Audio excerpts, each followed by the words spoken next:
Tim Graham and Friends is brought to you by CTBK, CPAs and business consultants. CTBK is a leading accounting firm with a growing team of accountants and business consultants with roots in Amherst, New York. CTBK pairs every project with a focus on a human connection between its team and the client. For assurance, accounting, taxes, litigation support, and advice on mergers and acquisitions, CTBK is available and ready to solve any issue your business faces. For a consultation or to request a quote, call 716-630-2400. Again, that's 716-630-2400. CTBK, over a quarter century of proven accounting and business excellence for Western New York and beyond. Welcome to Tim Graham and Friends, brought to you by CTBK. It is the April Fool's edition, the baseball opening day edition, the white face mask edition, the Sabres have won one in a row edition. Take your pick. Maybe we'll cover some of that. Maybe we'll cover none of it. But I am Tim Graham of The Athletic, here with Matthew Fairburn, also of The Athletic, and Jonah Bronstein of the Bronstein firm. And boys, just want to jump in on any of those topics today regarding the fact that April Fool's Day really is not all that funny. I'll just go ahead and state my case. People are going apeshit that it's snowing on baseball opening day when it does so pretty much every year in one ballpark or another. But people are just amazed that they're playing baseball in the snow today, based on what I saw on Twitter. And they're going equally apeshit that the Bills will have white face masks this year. Your thoughts? Well, I know Jonah is a big fan of April Fool's Day, so I'll let him kick it off. My favorite day of the year. We can tell. Last time, did anybody fall for any April Fool's jokes today or in recent memory where you're really kicking yourself for how stupid you are for falling for any of these jokes?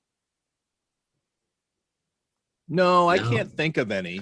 I fell for the face mask one just because I didn't think it was a joke. I just saw gray face masks and I thought, okay, I guess that's the color of the face mask. And I went about my day. Yeah, I didn't really watch the face mask video because I assumed it was some sort of joke. And I don't know, I just kind of let it run its course, with it being April Fool's Day. And we only have so much time on this planet and so much energy throughout the course of a day to be watching videos like that as worrying about, I don't know if that falls under the umbrella of the beat, worrying about what color the face masks are, but I really try to leave that one outside of my radar a little bit. Well, what about uniforms in general? I had a discussion with a friend of mine on Twitter DM today. He sent me a DM that was pretty much, hey, did I miss something about when did face masks become a big thing? And we had a little bit of a back and forth regarding just uniforms in general. You see a classic uniform, a throwback, brings back some sentimental thoughts. A helmet redesign. I mean, all this stuff, and you really get it in hockey with the third jersey and all this stuff. I really don't care. I don't have a hard opinion on uniforms. Are you guys uniform guys? I feel like the uniform as a whole is sort of newsy because there's a business element, there's a branding element, and you're trying to sell those jerseys. I don't know. I think the Bills have really good uniforms, like pretty solid, I'm not into power ranking the uniforms. Usually it's just like, that's good or that's bad. Like they're just kind of in one bucket or there's some that are just obviously bad and some that are obviously pretty good. If somebody doesn't like a uniform I like, that's fine. It's really no big deal. I used to. And Matthew, if somebody doesn't like a uniform, just give it a few years. I recall the Phoenix Coyotes, the old desert coyote. It was kind of done up in the old Southwestern motif. back in the early days of the Phoenix Coyotes, and it was universally disliked because it just wasn't hockey. It was too Native American or whatever it was. People just didn't like it. And then they reintroduced it last year or the year before, and people were euphoric that they brought back the old Coyote. It's all about triggering a thought in your head. I mean, nobody really ever judges them based on the actual design or the fashion. It's all just a feel. Yeah, And so that's why gut feel. Like I say, one bucket. What do I remember from when I was a kid? I like those Coyotes uniforms. And you're right. The older they get, the better they get. The more, people love looking at them, and, it brings back memories. I don't know if that will ever happen. Like, as we have this conversation, the first thing that pops into my head is the Dallas Stars uniforms at the present moment are a little obnoxious, but maybe someday I'll look back on them and, and think otherwise. People were all over the Jaguars a few years ago when they had the two-tone helmet, like fading into a different color. And I think a lot of times the teams that just go back to keeping it simple, it's like they kind of end up working around all these uniforms, like the Sabres. And then all of a sudden they just have to go back to the one they did 30 years ago. And everybody's like, oh yeah, this is great. This is just what we wanted. And I think that's why the Bills are in good shape. The Patriots just changed their uniforms, and I thought they were fine before that, and they changed them, and now they look a little funny. So I think it's normally just like a change your uniform, sell a bunch of jerseys. Like, it's a nice business move to make a subtle change. And then there's probably an algorithm where you can notice that your sales are plateauing, and all right, time to make a change just to get people to get the next version of Tom Brady's a bad example because he switched teams. But if somebody's been with the team for a long time, like a Jack Eichel, I'm sure there are people who have 5 different Jack Eichel jerseys because you got to have each one that he's ever worn, the different numbers, when he went from 15 to 9, all that stuff. It was 15, right? 15. Yeah, he was 15, same as his draft year. And then he switched to Evander Kane's number. But I think you can, like, if you're the Bills, Joe from Buffalo Wins Twitter account was making the point today that, like, the Bills have enough name brand players that if they switched the uniform, it'd be a good time to do it because people want their Josh Allen jersey, their Stephon Diggs jersey, Tre'Davious White. They have these guys that people would actually want to buy their jerseys. Like, whenever they switched to this current uniform in like 2010-ish or whatever it was, I'm not sure people were tripping over themselves to get their Trent Edwards jerseys. Maybe they were, but I don't know. I guess the face masks is the subtle change. I don't know. I don't think they should change the uniforms. I think they're pretty good. A hype video for a face mask. Really 2 of them, right? Because it was April Fool's. So you had to have the setup and then the punchline. Jonah enjoyed it. Effort went into that. Jonah got a kick out of it. I mean, I watched the video with no sound and thought it was well produced. That was the extent of my take. What about Roy Williams? Did you think that was? I found that amusing. I didn't really think that was a joke, but I did see a lot of people thinking it might have been an April Fool's joke and maybe making the joke that it was an April Fool's joke. What was it for people who were just? Well, that Roy Williams retiring as coach of North Carolina basketball, 33 years, I think, counting his years at Kansas. Do you think he's done, or is this a, Roberto Duran, or it's tough to get it out of your system. I do think Roy Williams is done, just because I think North Carolina was his forever job, his last job. So if he's retiring from North Carolina, it's like Dean Smith retiring. He's done just like Dean Smith was done.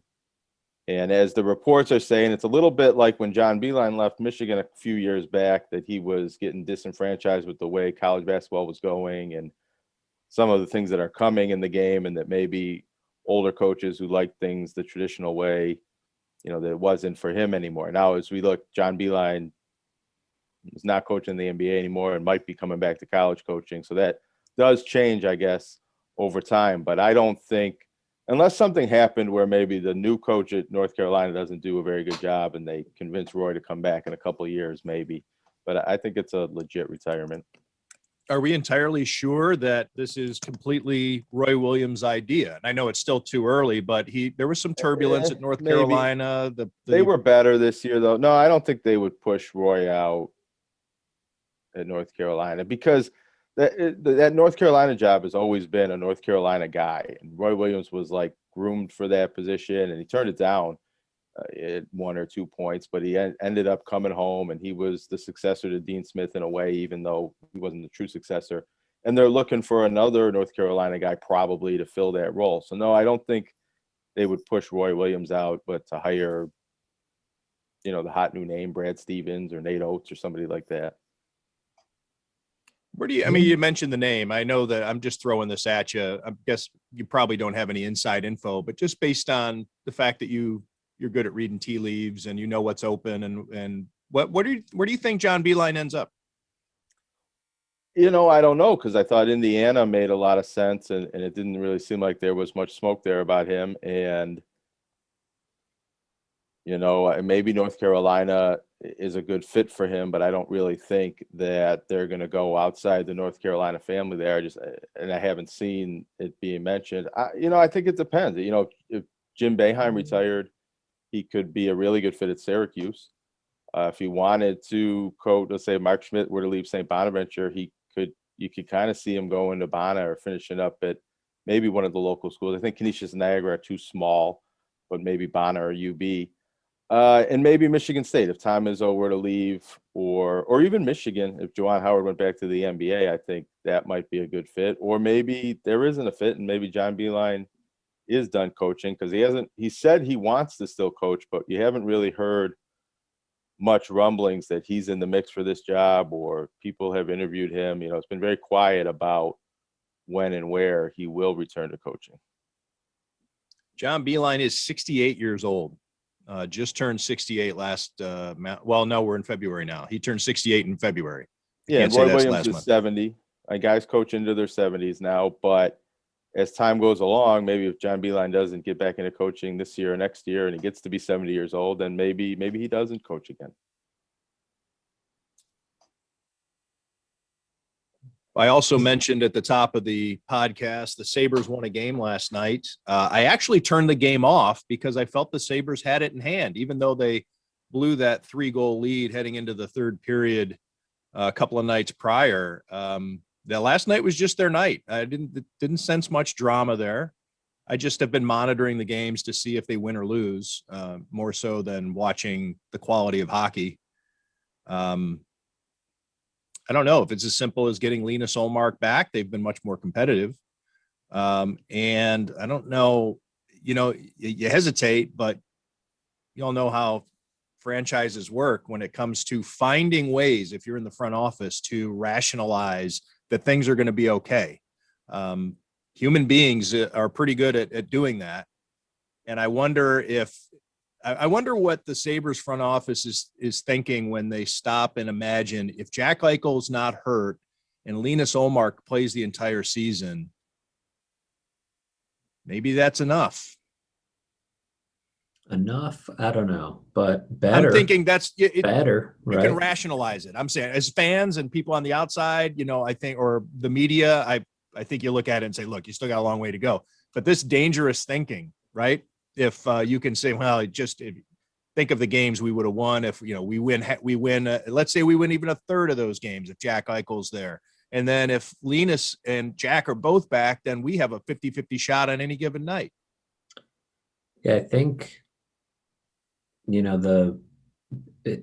at the end of like a football season, a lot of that happens because you win 2 or 3 games in the course of a football season, and it's a big deal. It's a big chunk of your schedule, and all of a sudden teams can talk themselves into a certain quarterback or a certain coach. The Sabres won 1 game in a hockey season, a shortened one, but still, not a 16 game schedule to avoid a winless streak that would have been a record. So like this is They have been a not lot more competitive in the past week or so. Week or two. sure. It's interesting. I have not, been plugged into the news conferences and other things like that, but I've seen, I know John Morrow tweeted it a few days ago, and I think Matt Bove did last night about, how impressive the new coach is, speaking and things like that. And I Hasn't think that been said Yeah, about I pretty mean, much come on. every new coach? I mean, we were just saying that about Ralph Kruger. We were just saying that about Rex Ryan. Right. We were saying that about, I remember Jerry Sullivan writing a column about how refreshing it was that Mike Malarkey had this great body language at his introductory news I want to conference. read the column that says, or the tweet that says, this guy is a dummy. He says nothing. Because even this when guy that was comes happening off with as- Phil Housley, people were kind of afraid to say that this guy has nothing to say and he just stares at microphones all day. People weren't really, laying it on thick with that. Well, it's always the opposite of, everybody was like, Sean McDermott is refreshingly boring, compared to Rex Ryan. People before, do so- criticize Sean McDermott. It's a smaller subset, but some people are sick of him saying the same thing over and over again. Some people maybe on this podcast. I mean, I just find it interesting when you've got this new coach and it's like it needs to be said that he's a good speaker or that he's good to listen to. I mean, Ralph Kruger was great to listen to for a Right. while. The argument makes no sense. It's not Like- the communication wasn't really the issue with the previous coach. And he was a wonderful speaker and, filled up everybody's notebook. And it's a common thing too in free agency and like around the draft of like, oh man, this guy, like what a personality. It's like we met Emmanuel Sanders for what, 20 minutes over Zoom. And oh man, this guy, like He's a he's one leader. of the good ones, like, I don't know. It's like some fans eat it up. I think some fans probably see through it. And I'm not sure. I think probably the scariest thing for fans at the moment is the idea of clinging to an interim coach and not getting that fresh start. So not to say that people will be rooting for losses or anything like that, but words like that, kind words to that regard. And, no offense to John and Matt, they're just making observations about what they hear and see, but I'm sure that's not what a lot of fans are probably sitting there thinking, I don't care. Like, don't let me get attached to this guy, because even if, who knows, maybe he is the one, but I think people want a fresh start and don't want this guy carrying over into the new job. But I guess you got to give him a fair chance. It's hard to imagine getting to this level of sport, the National Hockey League, the National Football League, whatever it is, even as an assistant coach, without having pretty good communication skills.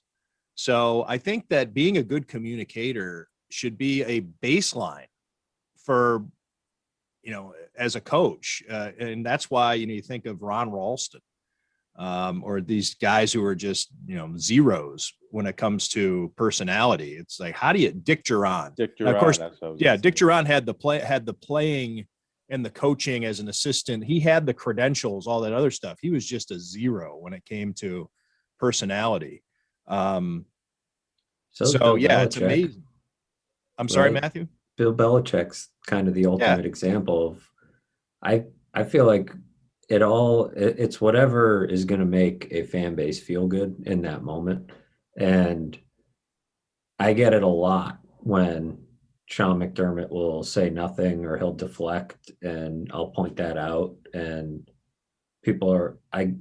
over the last 4 years, I've gotten so much, well, hey, it's what Belichick does. Give him nothing, no leaks, no bulletin board material, as if no news ever gets broken, like plenty of news gets broken now. It's not the Rex Ryan news that was getting broken, but that's just because there's not massive dysfunction happening within the building. But everybody wants to be like, yeah, be like Belichick if it suits them, until the guy that speaks well and is real entertaining, until they like that. Then, yeah, this guy right here, that's our coach, like with Rex. So, Yeah, it's the all fans, kind of, and all you have to do is take a look at Belichick's coaching tree and all of his assistants who have tried to emulate him or replicate his everything to the down to his interaction with the media. Matt Patricia, failure, and of his inability to communicate with the media was a major part of his downfall.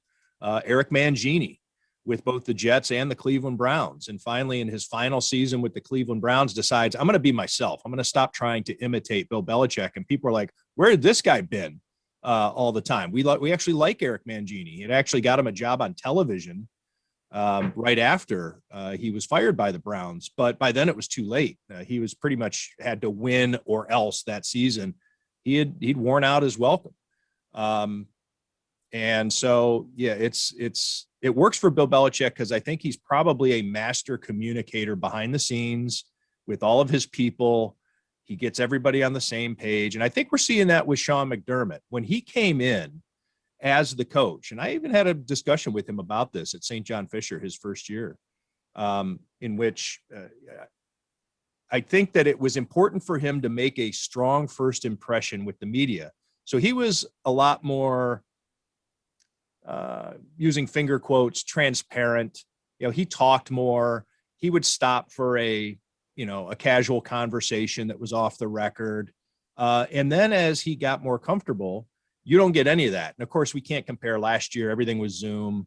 But even in 2019, he starts to, everything is being more and more withdrawn. And that's because he has established himself. He's winning. He had that first impression, the whole thing. And I'm just here to coach football. That's all I want to do. And anything else is a distraction from me winning football games.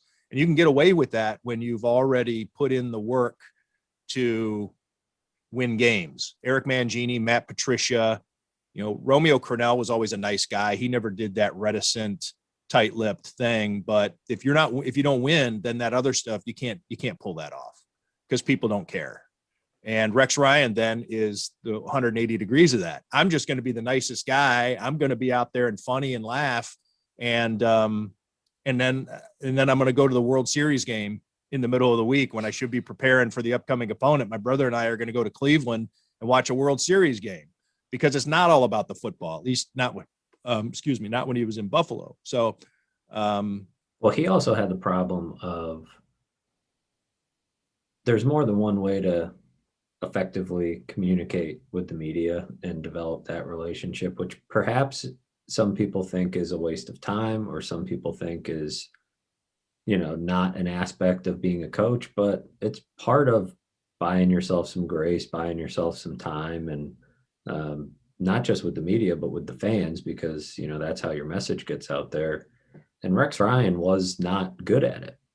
He thought he was really good at it. And he was good at it in New York, and then he spent so much time continuing those relationships with people in New York that he never bothered to build any allies in Western New York, or even really any relationships, period. And so there's another element to that too, Matthew, in that in New York, we were all seeing it for the first time, and he's on the world stage when you're in New York. So if you cover the NFL in Buffalo or San Diego or wherever, you're watching this Rex Ryan cartoon character, which was, both funny, but also like, wow, I wish I could cover a coach like that. You were seeing it all over, but all his tricks and his gimmicks that wore out in New York on the international stage, he then tried to just do them all over again in Buffalo. But we'd already seen all that already. It wasn't interesting. The Jets were kind of good. Like the Jets won. The Jets were kind of like the surprising team. Back-to-back AFC championship games. Because of Rex Ryan and his defense and everything he built. And then he came to Buffalo and tried the same act, and people fell for it for a little while. I mean, people were excited about the hire, and I was excited about the hire. I liked it. But I've said it on the show. I thought it was what they needed, but he didn't follow through. That was by August of his first year, I was ready to say that it was wrong. It was a mess, and I wrote it, and it was the IK stuff that I was just like, all right, this is too much. But I think a lot of picking up the outside linebacker IK and Impali, who had just punched Geno Smith in the jaw, breaking his jaw, the Jets quarterback.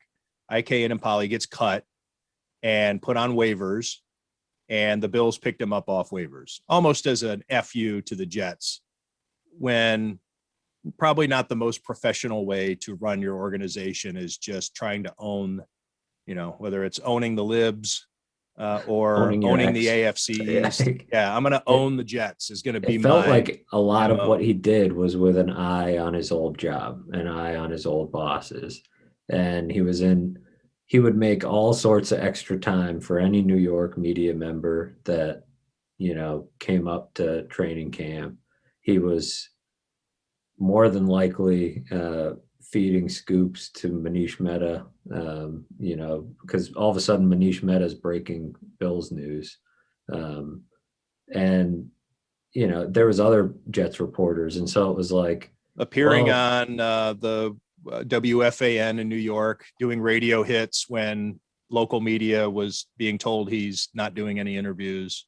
And at the owners meetings, his first owners meetings, he gets done with his obligations at the little breakfast there where Buffalo media is there and other media, right? Anybody can kind of come on in and get a piece of Rex Ryan, and everybody wants it. So after that, rather than like some coaches will do, they'll pull the locals off to the side and turn the recorders off and just kind of shoot the breeze. He did that with the New York media. He went and he was talking to all his old buddies from the Jets beat while we're all standing there kind of like, all right, I guess we know where we stand. And that was after his first season. And, New York reporters have said that he communicated like, man, I don't know what the deal is with these Buffalo guys. They're all over my case. Like, you guys got to talk to them. And like, I had no problems with you guys. New York media is supposed to be so tough. What's the deal with these guys? And so, yeah, there's more than one way to do it. And I think what Sean McDermott lacks in personality, he made up for in strategy. Everything is strategy with him. And so, like you said, early on, he had some coaching from that guy at ESPN, Jerry Madelon. Is that Jerry his name? Madelon? Yeah, he's like a almost like a personality coach for on-air talent.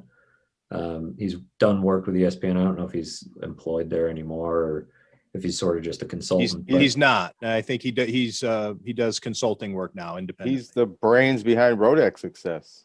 Exactly, 100%. Like anybody who has seen Mike Rodak on television and thought, man, this is just amazing. Jerry Madelon is the thing.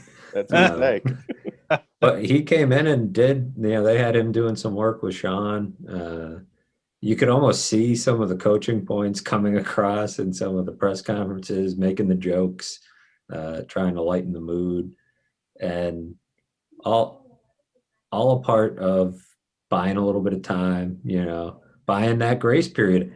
How long did it take before people were like, it probably hasn't really happened with Sean McDermott, where it's like, okay, they're not gonna be very good.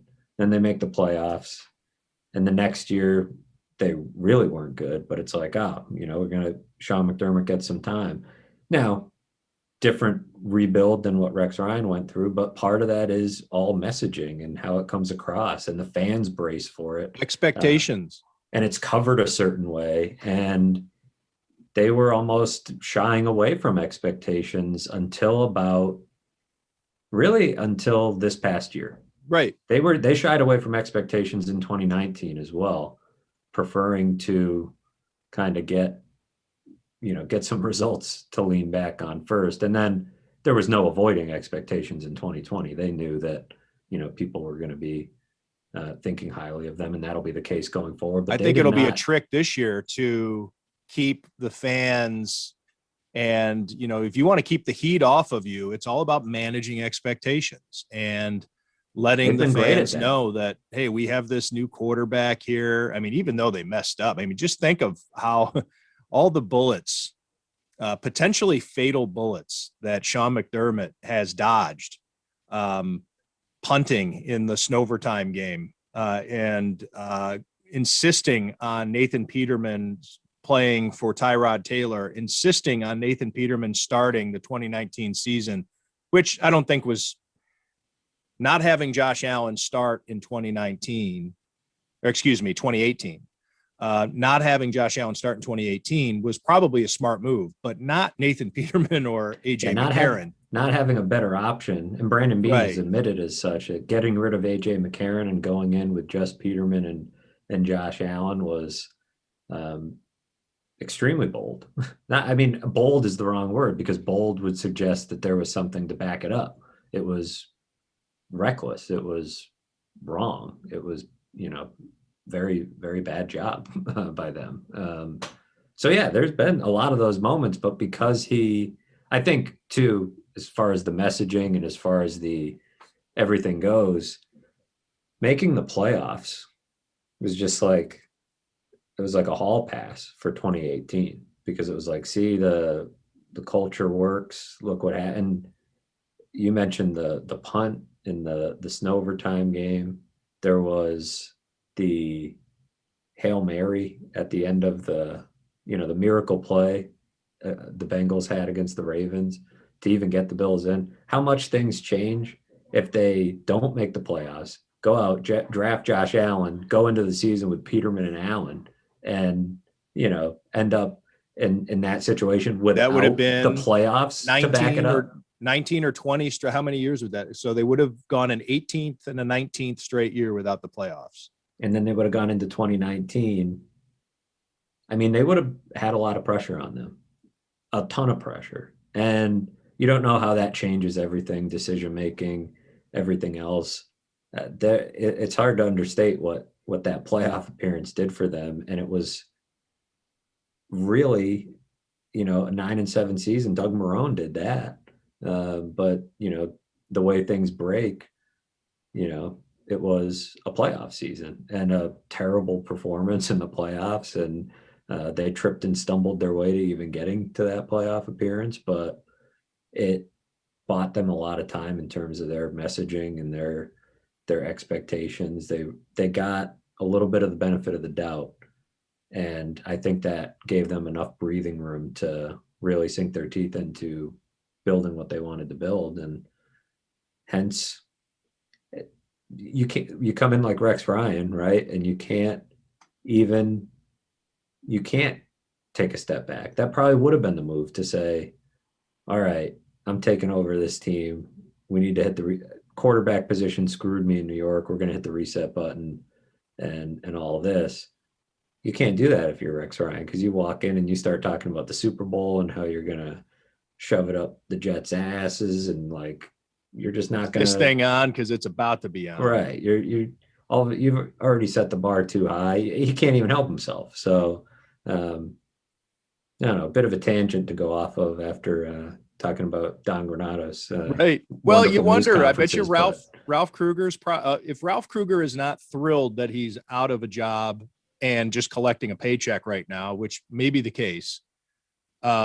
I think he was coaching at some point. You wondered if that was his end game, was just fire me so I can get out of here and count my money, as opposed to, you know, trying to finish this thing.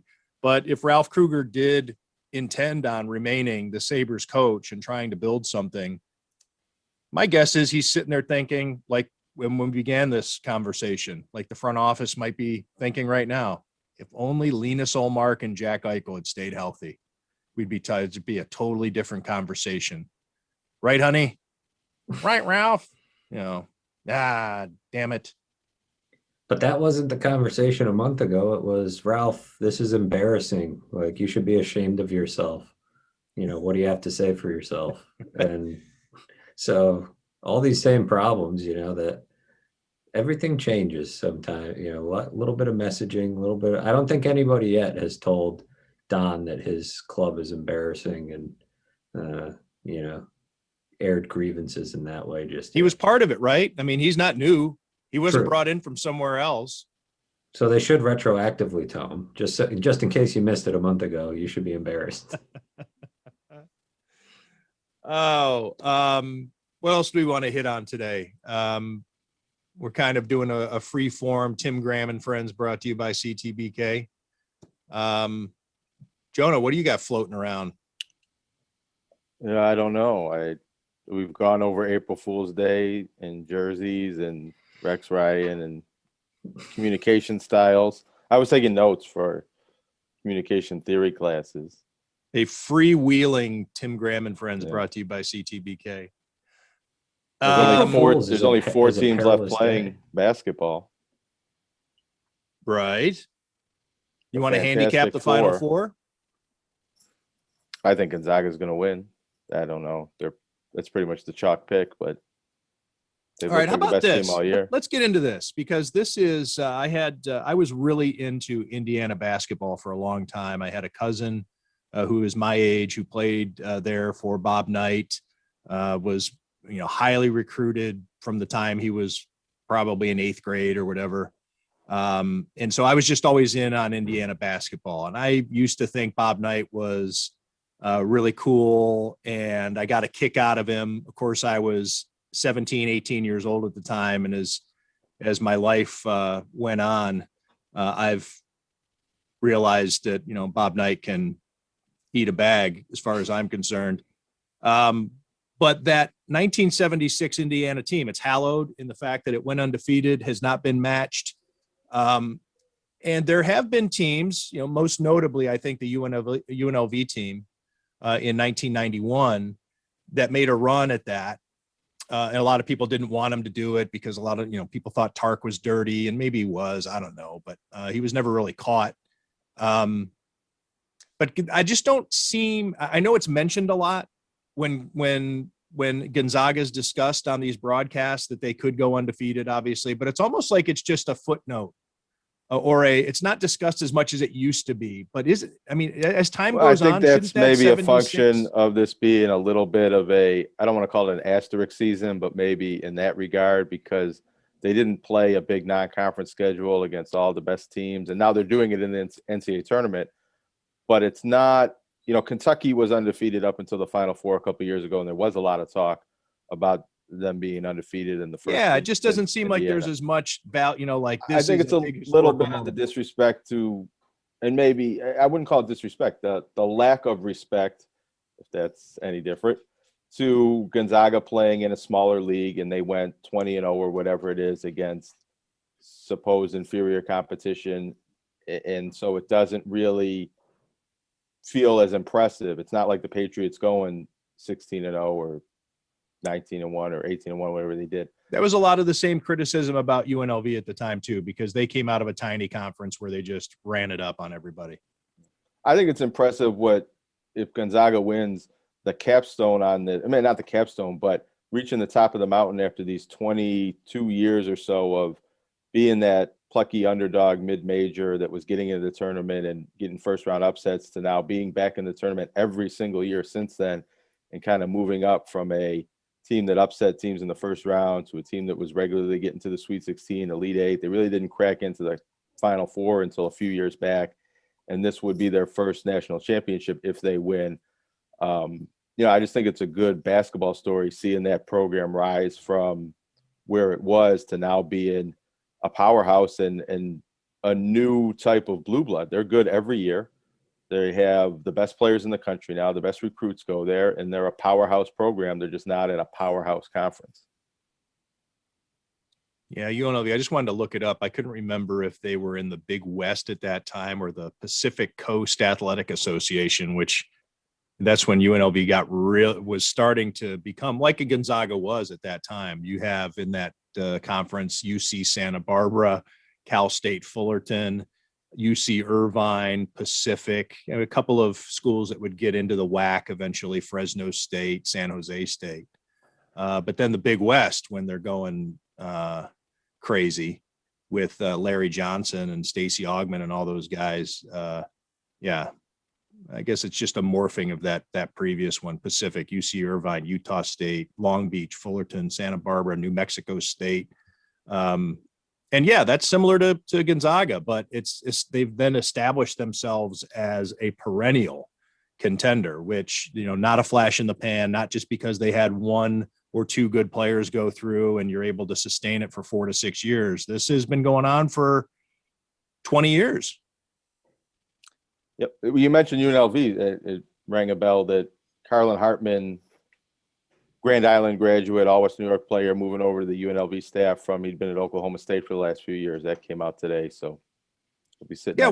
I saw you tweet that out, Jonah. Can you give us a little bit about his background? Because I'll be honest, I don't know a lot about him, but here you have a guy coaching an assistant at UNLV is a pretty He was big a deal. great player at Grand Island, an all Western New York player who played at, I'm drawing a blank on this now, but he played college basketball. He had a very successful career. And he was coaching in the ranks. He was at Tulane for a while, and he ended up at Oklahoma State the last couple of years, and thought maybe he'd be in line for a head coaching job, if not now, before now. And he was working for Lon Kruger at Oklahoma State, who retired, and Lon Kruger's son is the coach now at UNLV. So I think that's the connection that got him the job there. He did a lot of good things at Oklahoma, though. I kept saying Oklahoma State, it's Oklahoma. He was part of the recruitment of Trey Young and Buddy Hield, and a lot of the success that they've had over the years there. And UNLV's not in quite the same conference as Oklahoma, but it's still, a high major, big time job. Yeah, I'm just looking at Carlin Hartman here on the UNLV website. His bio, of course, Kevin Kruger is the head coach there at UNLV, where his father used to be the coach. Where did he play? Why can't I think? Oh, no, he did play at Tulane. So I was confused. I thought he coached at Tulane. So there we go. All right. What else is going on in high school basketball, Jonah, or high school sports? High school Any little basketball is update? over. High school football starts this week. Right. It's football season. Already started tonight, actually, with games in the snow. Can you believe it? They're playing football in the snow. It's poetic. The nerve. More than a quarter of the college basketball players in the country are in the NCAA transfer portal. A quarter? That's what I heard today. It's probably, and it goes up every day. So more than 25%. What about Buddy Boeheim? Is he in the portal? Sure, I don't think so. No, I don't think so. But I mean, that there's was the one thing Jim said. He said, I know this guy's not in there. I was going to say, though, how about the run Syracuse went on after we dug their grave on this show? Yeah, I kind of was thinking that when we were talking about the podcast, we had already buried them, and I'm looking at the numbers, and I'm thinking they can still make a run into the tournament. And then when they get in, they always win games. That zone always causes people problems in the tournament. Maybe we fired them up. I'm sure. They were listening to Tim Graham and friends. Our guest did get Jim all fired up. I don't know if you caught that. No, I didn't. It was like a few weeks. I want to say it was a few weeks after we had him on. And, I think Matthew must have written something about a couple of players that, man, if they had been in the lineup a little bit earlier, who knows? Maybe Syracuse could have won 5 or 6 more games. Maybe we're having a different conversation. And Jim Boeheim, being the, for lack of a better term, ass that he is, prickly. He said, it's in some post-game news conference question from Matthew about what those guys had contributed or whatever, and Boeheim answered it, and then as he's about to get the next question, stops and says something to the effect of, but I guess I don't know what I'm talking about. I've only been coaching basketball for 40 years. I need some guy who's 5'2" and never played basketball in his life to tell me how to do things. Like, I guess I need, advice in that way. And it's just like, just a classic Jim Boeheim. Right. That's, I mean, would you expect anything less? We should have spent the whole conversation on communication styles talking about him, because he's a interesting case study. And it goes back to exactly what we were talking about. Like, this guy can just be brazen as he wants, because especially college sports gets weird, because these guys, you got quasi fan coverage sometimes, at some of these, especially college football programs, Smaller market, we're talking about Bob Knight used to be that way. People would ask him a question, and if he had tried to, and then if he came back at you, your name was in the paper. It wasn't just Bob Knight had this to say. It was Joe Smith from the Louisville Courier Journal asked him that. So now, so you're getting ragdolled as a reporter just because Bob Knight's deciding to make you his plaything. But yeah, you get student journalists at, so a lot of these places, regardless of how big the journalism programs are, you're going to have a student paper or whatever, and you're going to have these, now all these blogs popping up. Like, I know a lot of the college football beats are that way, where it's like, distinguishing between fan and media gets blurry sometimes. And so it becomes very interesting what some of those guys can get away with and how they act. And yeah, small market, you're kind of like a guy like Jim Boeheim. I think some people have soured on him at Syracuse, but he's still a legend. He's still like the most, popular figure in the campus's history. And in most cases, you have these guys that are like the highest paid, not in the case of Syracuse, a private university, but a lot of these places, like, these guys are the highest paid public employees in their state, and they're treated like, they can do no wrong, and sometimes covered that way. People like Mike Rodak and, trying to cover these guys in the traditional standard, way objectively are, end up fighting an uphill battle in a lot of ways. And there's not a lot of rules in college. They can just like, I think Rodak's co-beat partner down there like gets iced out of press conferences a lot of times because they just have your credential yanked and whatever. Right. You got to go to court for, to get access. The NFL, even you mentioned Manish Mehta earlier. When he got his credential yanked by the New York Jets, that was I don't know how many times that's happened. I can't think of any other example. And this probably happened maybe below the radar, but Chris Brown in the major league sports, you just don't lose your credential because it's too much of an embarrassment. It's not what they want to deal with. They don't want to, just the guy's a pain in the ass. Just let him keep showing up and covering the team and, there's whatever. Writers associations that can have some say, that some protection, but it's not as strong in college, and you don't have good access in college to begin with. There's just not a lot of rules at a lot of these places. It's like, yeah, freshmen don't talk. Well, why is that? Like, if they just don't, they got to focus on saying, all right, so you got these major freshmen just like lighting everything up. And then, at that national primetime game, all of a sudden that freshman learned how to talk because ESPN wanted to do a big feature on him. And all of a sudden, well, the rules are the rules until they're not the rules. And so it's tricky. And that's why Jim Boeheim can get away with doing stuff like that. You've got my old colleagues at the Syracuse Post-Standard that do a very good job covering Jim and covering the program objectively. You've got some real serious student journalists at a very good journalism school, but he just feels like he can pick on those people. And Doug Marrone tried to make that his thing when he was the head coach of the Buffalo Bills in the NFL. He tried to take that college football interaction with the media where he would show deference to people like me and Jerry Sullivan, and then just totally shit on the younger journalists, the people who worked for the team, female journalists, whoever he thought he could bully, he went ahead and did it. And those that he didn't think he could get away with it, then they were, we're buddies, right? That type of thing. It didn't work well. I was okay with Doug, but I didn't have a great experience, but I was okay with Doug because he tried to act like we were tight, and I just didn't. But then he was just a total dick to so many other people that I knew that like he's just trying to work me. He doesn't really like me.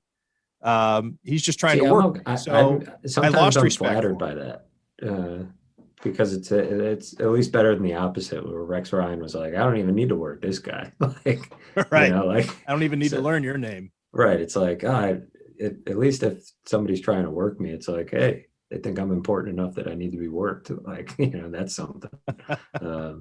very rare do you get genuine, authentic interactions. There's that natural wall that's up. And coaches in the media sometimes, so being worked is better. Matthew, you're breaking up on us. You're pulling the Lex Luger. You're starting to freeze. No, you froze on. Yeah, it's you telling now it's froze. telling me my internet is You unstable. froze. Is it me? It's the power It's washer you. outside your house. You better go tell them to stop. All right. Well, let's wrap it up then. That's our signal. That's our cue to get out of here. I don't know what the theme of today's show was. Communication, the art of coaching. Here's what you do. You promote it and say, this is the best episode we ever had. And then when people listen, you'll be like, April Fools, it's the worst. I can't remember the last time I pulled an April Fool's joke. To me, doing a prank on April Fools is like making it a point to go out and get drunk on St. Patty's Day or New Year's Eve. It's like, Yeah, it's very unoriginal. right. Let me do it my way. The only thing I want to see. I don't need to be told when to drink. Has anybody ever proposed to their girlfriend on April Fool's Day and then woke up the next day and be like, oh, you knew that was a joke, right? You know it's happened. I know it's happened, but I don't know of any real life examples of it. Well, That would be good. if you're listening to Tim Graham and Friends brought to you by CTBK and you have either proposed or been proposed to on April Fools and then later found out it was a joke, please contact us. This is actually where I went on a little autopilot there. It was like all the times I watch Maury. It's when he gives that little call to action at the end of the show. If you or anybody in your family would like a DNA test or to be proven that you're the father, reach out. I thought you were going to read a phone number. I was like, where's this going? Yeah, send an email. Send an email to tgraham@theathletic.com. I'll get your story on the air. Can zoom right in.